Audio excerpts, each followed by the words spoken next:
Well, hello! Today a review of a 1S battery charger. But just before we get into it, a quick reminder to please like or dislike this video if you didn't like it. Comment down below, don't forget to subscribe if you haven't already, and click that little bell icon in the corner which will tell you when I'm uploading stuff. But anyway, what have we got today?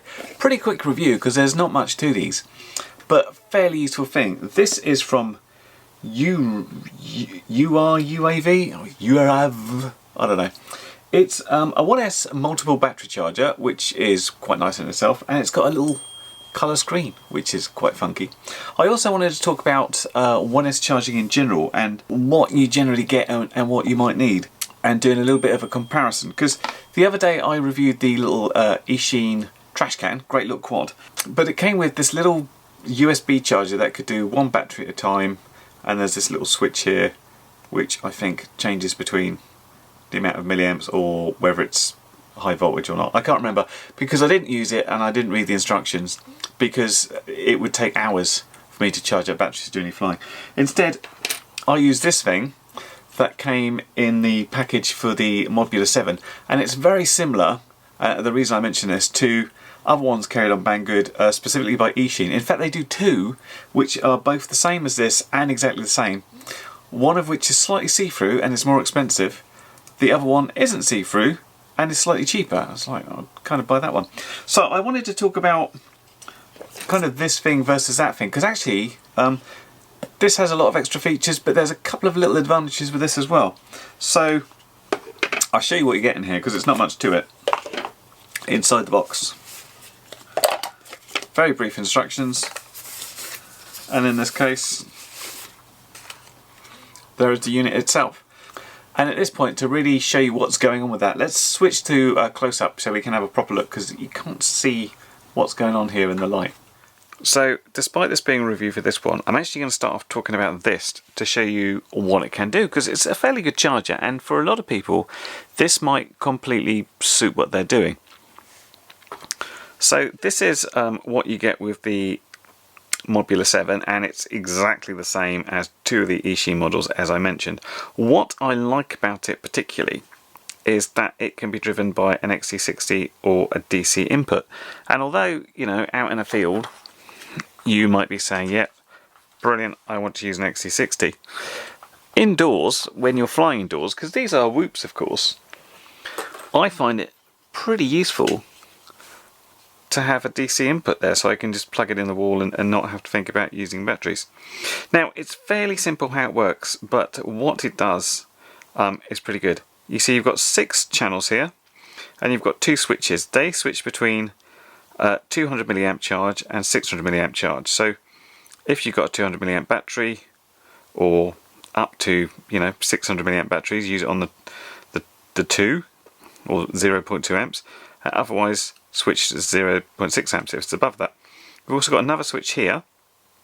This switches between 4.35 volts, which is an LiHV battery, and 4.20 volts, which is a standard Lipo battery. So you could go along, and this is my 300 milliamp-hour battery for the trash can.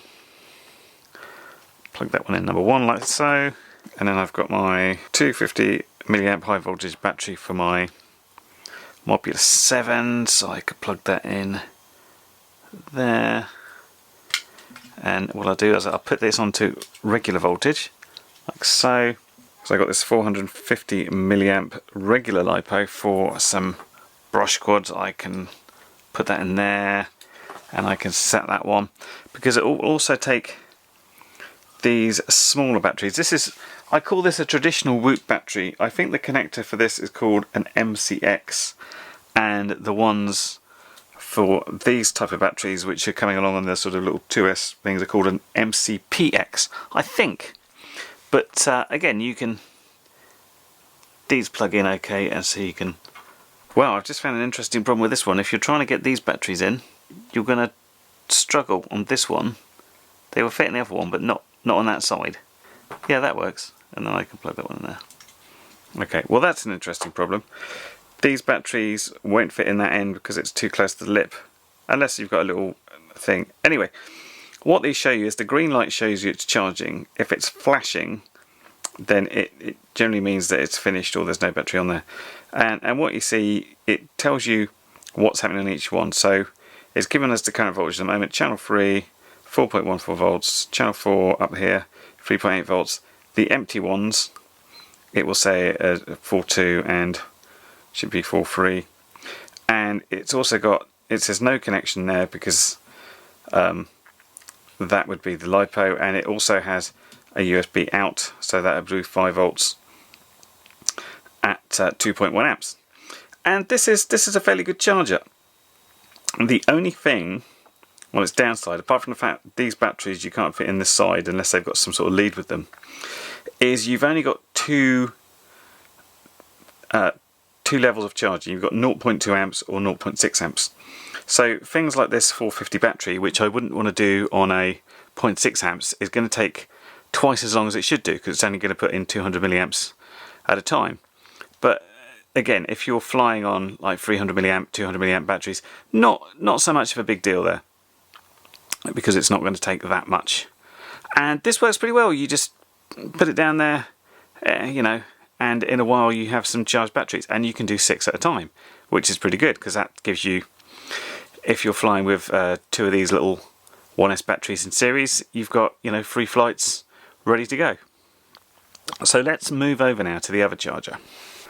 Because one thing is about this charger, nice as it is, it doesn't have a DC input, which I think is a little bit of a failing. So you have to charge on an XT60. Now, of course, you could make up an adapter which will go from your DC wall plug to an XT60, but that's, you know, a bit of extra hassle. For now, I'm going to plug it in on a LiPo battery. And what we have here is a nice bright screen, as you'll see there. And at the moment, what I had is I set all of them to LiPo high voltage, so they're all at 4.35. And it tells us the input voltage and the output voltage on USB. Again, this has got another USB, which will output up to 2.1 amps. And it tells you what you can do there. Now, the difference here is, firstly, you've got only 5 charge ports instead of 6, but what you've got is more of a range. So the MCX, that's the one, the MCPX, our normal one, the Molex, which is a battery that I used to see a lot actually in little 1S brush quads, one of these sort of flat things which will go in one of those holes. If you've had any sort of little brushed quads in the past, you will probably have quite a few of these batteries. And the difference here is your ability to set up. So if I hold down the deck button, what I go is onto a settings page. So let's say that my first 2 batteries are going to be these 300 milliamp hour high voltage batteries. Great, sort that. And then let's say battery number 4 is going to be this 250 milliamp hour high voltage. So what I would need to do there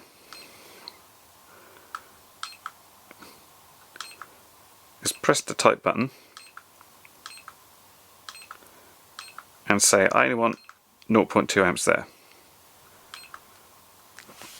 And let's say the next one I wanted was this normal G&B 450 LiPo in number 4.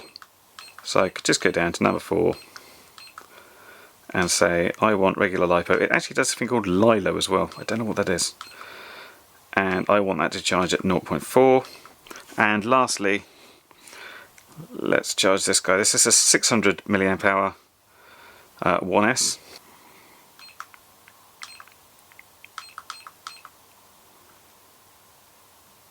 And I can change all those like so, and it tells me what it's set up on each one, which is pretty handy. And I've also got the ability to change some settings if I hold down this button.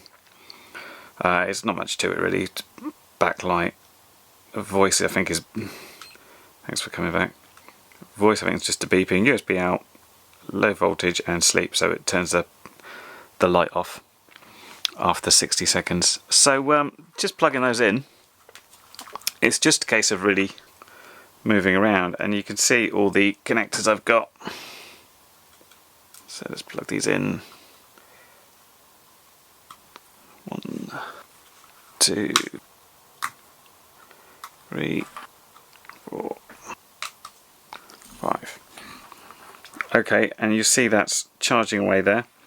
We've got the little symbol flashing away set there, say it's going, and we've got figures. Well, they're not quite matching up with what I'm telling you. I'm saying go at 3 amps, it's saying it's 0.32, 0.34, slightly up and down there, but what it's telling you is the type of voltage it's charging, the current voltage, and how many amps it's putting in at a time.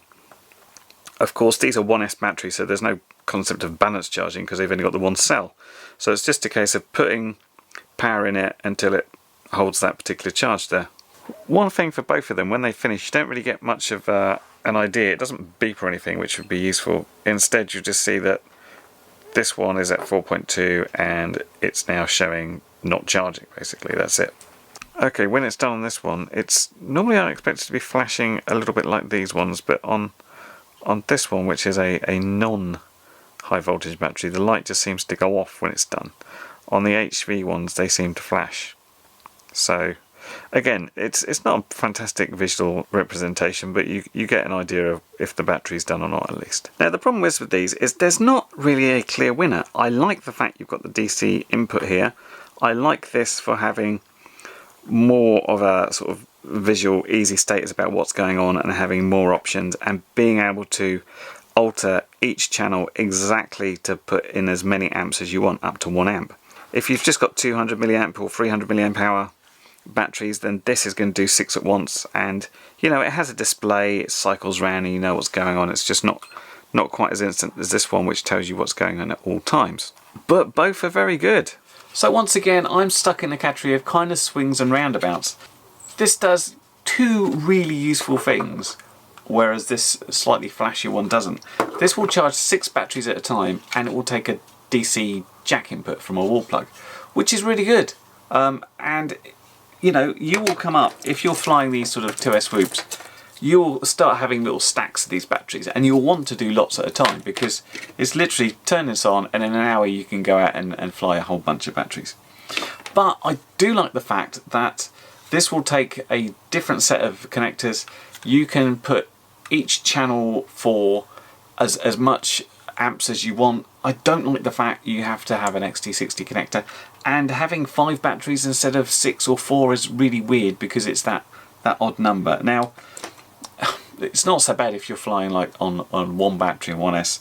It's worse if you're doing things in series, but you should definitely get something like that if you've got a bunch of these batteries to charge up. Then something like this is invaluable because you do not want to have to charge, like, you know, 6 or 8 batteries at a time, one after the other. It will take you hours, and we're talking like under £11, just over £12, so it's a fairly good deal for what you're getting. So have a look at these. This came from Banggood, so did this, but in a different one. So thanks to them for showing it. This is the URUAV. Is it a word or is it an acronym? URUAV.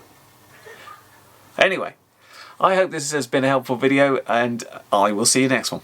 Bye for now. Well, you've made it to the end of the video, so thanks once again for watching. If you like what you saw, then please consider subscribing, and if you really like what you saw, then be sure to check out the link to my blog for a variety of ways in which you can help support this channel.